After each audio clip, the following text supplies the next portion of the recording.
Hey salut, c'est Major Mouvement, comment ça va mon petit YouTube? Ça fait longtemps qu'on s'était pas vu pour une vidéo debunk. Alors j'ai bien pris compte de vos derniers commentaires et vous aimez bien quand je vais un peu au fond des choses. C'est le titre de ta sextape. Et c'est pour ça que dans cette vidéo, on va voir exactement ce qui se passe parce que j'ai vu passer ça sur les réseaux sociaux. Et je ne vous cache pas que ça soulève chez moi beaucoup de questions et j'ai envie de vous en parler un peu plus en profondeur. J'aime bien quand c'est en profondeur.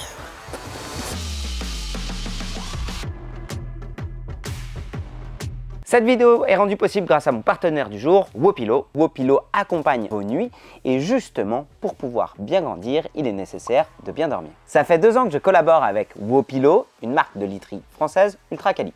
Je vous en parle plus en fin de vidéo. Alors je tiens à te préciser d'ailleurs, si jamais tu n'es pas abonné à ma chaîne YouTube, je suis kiné, thérapeute pénible, enseignant en thérapie manuelle.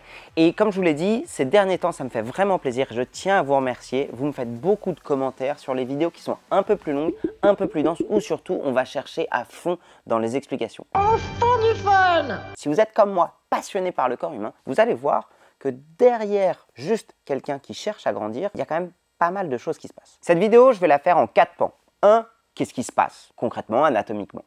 De 2, quelles sont les indications et les contre-indications et les suivis post-opératoires qu'on pourrait s'interroger.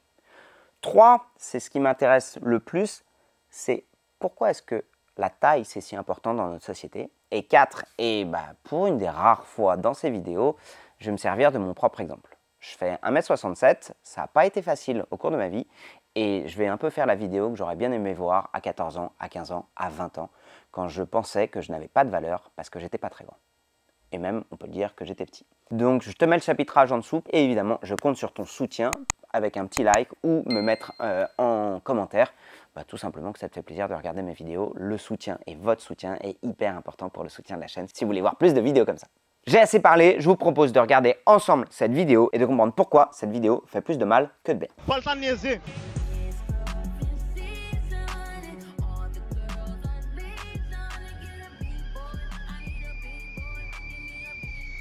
Moi, à la fois en tant que kiné, à la fois en tant que créateur de contenu et à la fois en tant que personne de petite taille, je suis en effet capitaine du FC des gens courts. Ça me choque. Ça me choque et ça me choque encore plus quand je vois le nombre de personnes et l'audience qui touchent avec ces vidéos. Et je suis convaincu que ces vidéos font plus de mal que de bien et je vais t'expliquer pourquoi dans cette vidéo. On voit quelqu'un entre 2 opérations pour grandir et on a l'impression que c'est facile.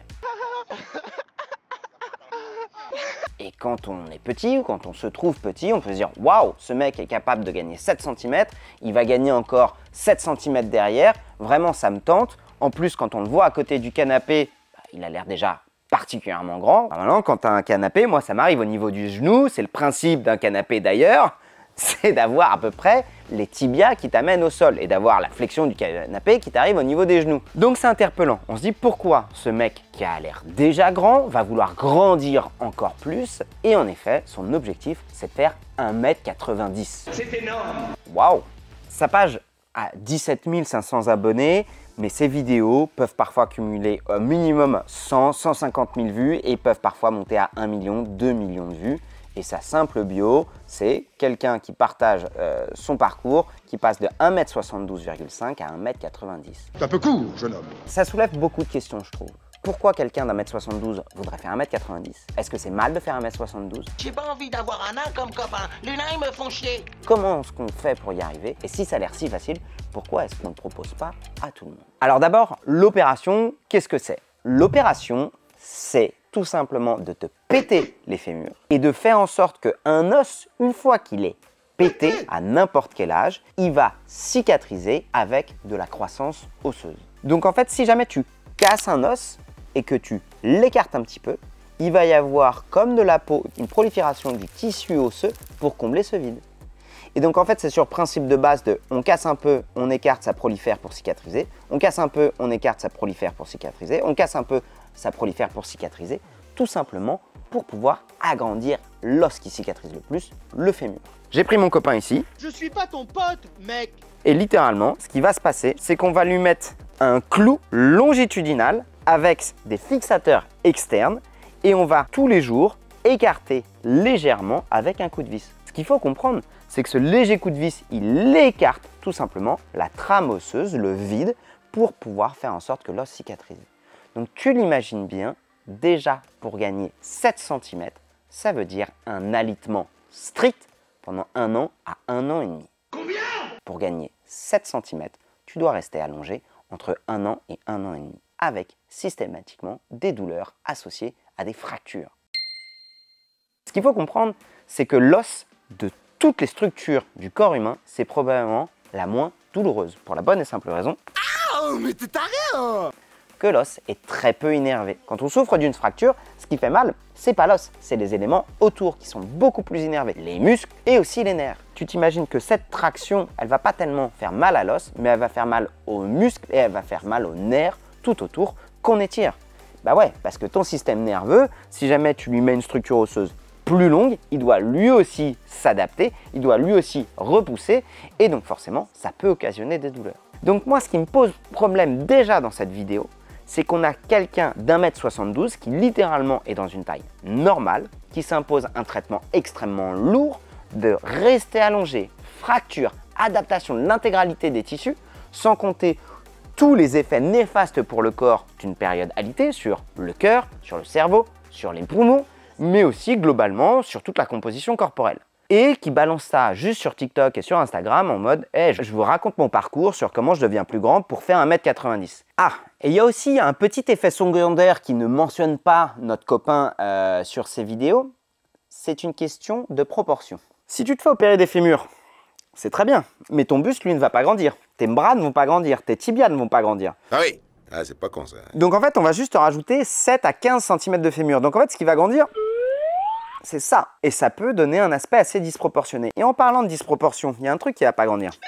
C'est ma bite! C'est ta tub. Ah ouais! Ah ouais! Donc si jamais tu as un complexe d'infériorité et que tu peux pas grandir ta tub et tu te dis je vais pas être plus grand en société en ayant des grands fémurs, bah, quand tu vas te regarder dans le miroir, ta tub elle va te sembler plus petite. Alors, pour les ados qui nous regardent, la taille de tub n'a rien à voir avec vos performances sexuelles. C'est une vulgarité par moment, je t'assure. Ça, c'est pour le porno, ça n'a absolument rien à voir. Ça n'a vraiment rien à voir! La réalité, c'est qu'en moyenne, si vous êtes hétéro, la profondeur d'un vagin féminin fait entre 6 et 8 cm. Et vous n'avez pas besoin de taper le fond pour pouvoir donner du plaisir, ça aussi, ça vient du porno. La plupart du plaisir féminin vient de la stimulation du clitoris qui est à l'extérieur, donc ça, vous pouvez le faire avec votre bouche, avec votre doigt ou avec votre tub. Et les invaginations du clitoris juste à l'entrée du vagin, c'est aussi une zone qui donne beaucoup de plaisir. Donc clairement, c'est pas au fond que ça se passe, c'est plutôt juste à la surface. Donc vous n'avez pas besoin d'avoir une grande tub pour donner du plaisir. Là aussi, j'avais besoin de débunker ça. Ce qui me pose aussi problème, c'est que sur les réseaux sociaux, ça pullule, et je le vois beaucoup passer dans le domaine de la santé, des gens qui ont des gros accidents, des accidents compliqués de vie qu'ils n'ont pas choisis et qui racontent leur parcours pour pouvoir s'en remettre. Et je peux vous assurer que quand on est dans son lit d'hôpital, c'est hyper inspirant de voir des gens qui s'en sortent. Là, lui, il s'inspire de ces codes-là pour pouvoir parler de son propre parcours, alors que c'est lui qui l'a choisi. Et je trouve que le contexte est très différent, et j'en reparlerai dans le 3e chapitre. Alors cette technique existe, oui, mais est-ce qu'il existe d'autres techniques pour grandir? Je vous propose donc maintenant la partie 2, comment est-ce qu'on fait pour grandir et quels sont les moyens naturels pour grandir. Alors pour rappel, je vous le dis, je ne suis que kiné, ce que je vais vous évoquer aujourd'hui c'est le fruit de mes propres recherches sur internet et sur les articles scientifiques. Si jamais ça vous intéresse, un sujet spécifique sur comment grandir, évidemment dites-le moi en commentaire et je ferai venir un expert de la croissance. Mais pour l'instant, mes propres recherches m'ont montré les choses suivantes. Le critère numéro 1, c'est la génétique. Votre père, votre mère et ce qu'ils vous ont transmis. Le critère numéro 2, c'est l'environnement dans lequel vous vivez. Et c'est pour ça qu'aujourd'hui, j'ai décidé de m'associer avec Wopilo. C'est qu'une bonne partie des raisons pour lesquelles on grandit pendant la croissance c'est pendant notre enfance et c'est pendant la nuit. C'est pendant la nuit que notre corps bénéficie de tous les nutriments qu'on a ingérés pendant la journée, d'où l'importance d'une bonne nutrition diversifiée et complète, d'une activité physique qui est bien tolérée. Je débunk au passage le fait que non, le sport ne fait pas rapetisser les gens. Au contraire, faire du sport permet plutôt de grandir et la sédentarité serait plutôt l'inverse, quelque chose qui aurait tendance à nous faire rapetisser. La 3e chose, c'est de comprendre que quand je dors, c'est là où tout mon système hormonal se régule. L'absence de sommeil va diminuer les barrières immunitaires et m'exposer à plus de maladies, et notamment certaines maladies systémiques. Je vous mets l'article de l'INSERM juste en dessous. m'expose pour le coup à des pathologies de la croissance. Le fait de bien dormir permet aussi de récupérer, et ça je vous l'ai déjà dit, sur la nutrition et sur l'activité physique, et évidemment de réduire les blessures, parce qu'une partie des blessures peut notamment sur des fractures diminuer la croissance. Donc bien dormir, bien manger et globalement bien bouger, les conseils de base permettent de potentialiser un maximum notre génétique. A l'inverse, mal bouffer, mal s'entraîner, ne pas bouger et mal dormir fait que votre potentiel de croissance sera moins exploité. Sur certaines pathologies plus complexes, on peut avoir une atteinte de la croissance et on a pu proposer, ça a été le cas notamment de Lionel Messi, d'hormones de croissance. Je ne vais pas m'étendre sur le sujet qui va bien au-delà de mes compétences, mais une fois de plus, dites-le moi en commentaire pour qu'on fasse venir un expert qui pourra nous expliquer dans quel cas ça pourrait être indiqué. Jusqu'à quel âge grandit-on? On grandit pour les filles jusqu'à 16-17 ans et pour les garçons un peu plus tard parce que notre puberté arrive plus tard, jusqu'à 18-19 ans, 20 ans. On a nos règles vers 12-13 ans. Ouais. Alors que les mecs, c'est vers 16 ans. Évidemment, il y a des paramètres individuels, mais globalement, on s'arrête tous de grandir passé 20 ans. On sait aussi, et notamment chez les jeunes, qu'un déficit de sommeil entraîne des troubles du comportement, une anxiété chronique et aussi qui peut jouer sur la perte de confiance en soi. Donc une fois de plus, vraiment et de tout mon cœur, bien dormir, c'est hyper important pour essayer de contrer tout ça. Et c'est pour ça que cette vidéo m'énerve. Pour moi, ce mec, c'est l'arbre qui cache la forêt. À un âge où ce qu'on espère le plus, c'est être dans la norme pour pas être harcelé. Même pire, ce qu'on espère, c'est être un peu au-dessus de la norme. Je vais te montrer cette vidéo, ça n'a rien à voir, mais c'est pour te montrer, en fait, adolescent, à quel point le regard des autres est important. Ce mec qui passe dans la rue, il fait des millions de vues juste parce que tout le monde le regarde. C'est évidemment complètement cheaté. Je suis sûr que le mec il s'est décidé une bite sur le front et du coup tout le monde le regarde. Mais c'est un âge où le paraître est plus important que l'être. Et d'ailleurs, à l'inverse, quand vous parlez à des grands et des très grands, ils souffrent aussi de complexes. Qu'on retrouve aussi plus chez les nanas. Les nanas qui font 1m80 qui souffrent énormément de complexes justement de sortir du lot. Et les mecs qui aujourd'hui sont vraiment trop grands, bah souvent ils ont des douleurs, ils ont du mal à rentrer tout simplement dans les parties communes, les bus, les avions, les trains, et ils galèrent. Donc en fait, il y a ce paradoxe de « ouais, il faut être grand, on a de la valeur », mais en fait quand tu demandes aux gens qui sont trop grands, au contraire, ils sont assez handicapés, et eux, ils seraient contents de pouvoir être plus petits. Au final, je ne suis pas contre l'opération, je suis contre la normalisation de la promotion d'une solution à un problème que la société a créé de toutes pièces. Je ne juge pas un complexe, je remets juste dans un cadre la norme sociétale de perfection qui passe par la taille, par les muscles, par sortir du lot, sur un critère de taille qu'a priori, malheureusement, on ne peut pas trop changer. Je fais une petite pause dans cette vidéo avant de vous parler du chapitre 4 pour vous parler de mon partenaire du jour, Wopilo. Je sais que certains qui sont sur ma chaîne ont un sommeil qui n'est pas réparateur, ont des douleurs cervicales. Moi, ça fait 2 ans que je bosse avec Wopilo. J'ai pu tester leurs oreillers et vraiment, ça a fait énormément de diff pour mes douleurs cervicales. En plus de ça, le confort de lit, c'est hyper important pour avoir un sommeil réparateur. Wopilo, c'est du linge de lit ultra qualitatif fabriqué en France. Des oreillers, des couettes, bref, tout ce qu'il faut pour bien dormir. Ils offrent une expérience de sommeil unique qui prend autant soin de vos nuits que de la planète. Avec une fabrication transparente et responsable et une qualité irréprochable qui dure dans le temps. Aujourd'hui, c'est plus de 200 000 personnes qui font confiance à Wopilo pour leur nuit. Parce qu'un bon sommeil, et j'en ai déjà beaucoup parlé sur ma chaîne, croyez-moi, ça change la vie. Et pour en savoir plus sur Wopilo, je vous laisse cliquer sur les liens qui sont en description. Merci, ça me tenait à cœur de vous partager ce conseil-là. Maintenant, le chapitre 4. Je vais finir sur la 4e partie, ça fait longtemps que j'en parle. Je me rends compte au cours de cette vidéo que je parle principalement des mecs. Alors je suis désolé, probablement que vous pouvez évidemment vous rattacher à cette vidéo si vous êtes une nana ou une personne non genrée. C'est juste que je parle tellement de mon expérience et que mon expérience est issue beaucoup de l'enseignement qu'on donne aux mecs, que je vais plutôt m'adresser pour les mecs. Vous prenez ce que vous voulez, vous laissez ce que vous voulez. Vous le savez, sur YouTube, j'ai pas tellement l'habitude de me montrer moi. J'ai toujours été petit.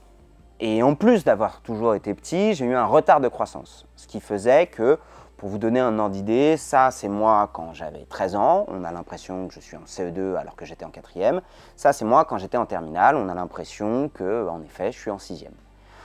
On était en fac de médecine et on était 2500 dans l'amphi, j'étais le plus petit de la fac. Ce qui était chiant quand j'étais petit, ça a été évidemment le harcèlement que j'ai subi, y compris par mes potes, dès le CM1 jusqu'à la terminale. J'ai eu de la chance d'être bien entouré par ma mère et par mes potes du rugby. Ma mère a toujours considéré ça, non pas comme un problème, mais comme une opportunité pour pouvoir être qui je suis. Dès que j'étais gamin, on faisait des analyses de sang, on faisait des âges osseux, donc j'allais régulièrement à l'hôpital. Et j'avais une pédiatre, c'était cool, ça c'était la partie sympathique. Mais surtout, à chaque fois, elle me disait « Grégoire, t'es intelligent et t'as de l'humour et tu vaux mieux que ces grands dadais. » Et du coup, elle me disait « Si jamais on se moque de toi, trouve quelque chose pour être plus drôle. Trouve quelque chose pour être plus intelligent. Trouve quelque chose pour être plus marrant. Trouve autre chose que uniquement te faire résumer par rapport à ta taille. » Je pense que d'avoir été petit, ça m'a donné la niaque pour développer tout un tas d'autres choses. Et je pense que ce n'est pas pour rien qu'il y a autant d'hommes puissants qui sont petits. Je pense qu'ils vont chercher autre chose par l'action. Je pense à Lionel Messi, je pense évidemment à Napoléon, évidemment à mon inspiration principale, Wolverine. On pense aussi à des basketteurs. À chaque fois, on leur dit ah, « t'es trop petit pour faire du basket ». Énormément de rugbyman. Évidemment, Dominici, que j'adorais de tout mon cœur, ou plus récemment, même s'il nous a pris la Coupe du Monde, Cheslin Kolbe. Tiens, je vous mets une petite photo de moi avec lui quand je l'ai croisé à l'aéroport. J'ai chialé de bonheur tellement je l'ai rencontré. Je pense évidemment aussi à Gimli, que je salue. C'est pas parce que tu vois un mec qui probablement veut un peu chercher le buzz sur les réseaux sociaux en partageant un combat, en racontant ce qu'il veut raconter, que ça doit renforcer tes propres complexes. Je pense qu'il y a une bonne partie des complexes physiques que vous pouvez avoir qui sont uniquement créés par la fenêtre des réseaux sociaux. Je pense que ce type de vidéo renforce nos insécurités. Mon conseil, c'est ne les regardez pas. Je fais cette vidéo justement pour vous dire il y a une autre réalité qu'on ne vous explique pas et qu'il est nécessaire de vous expliquer. Votre valeur réside dans ce que vous êtes capable de créer. Et votre taille n'est pas un critère de valeur. Ça fait du bien quand ça sort.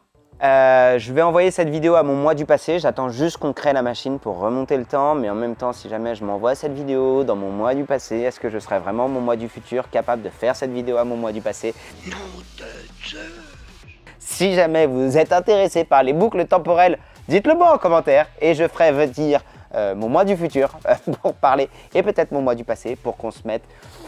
non, parce que dans Time Cop, quand il fait ça, Jean-Claude Van Damme, pas très grand aussi Jean-Claude Van Damme, et tout le monde meurt. C'est tout pour moi. Je t'invite à partager cette vidéo avec un membre de la team des gens courts qui aura besoin d'entendre ça. Peut-être même à partager cette vidéo à des gens plus jeunes qui en auront besoin. Je te souhaite une bonne fin de journée. À la prochaine. Ciao. N'hésite pas à t'abonner, ça fait plaisir. Merci beaucoup de m'avoir regardé. Si jamais tu veux plus de vidéos sur le sommeil, je t'invite à regarder cette vidéo qu'on avait fait aussi avec Wopilo sur pourquoi tu es toujours fatigué. Et puis tiens, quand on parle de sommeil une fois de plus, est-ce qu'il y a une bonne position pour bien dormir? Tu pourras regarder celle-là.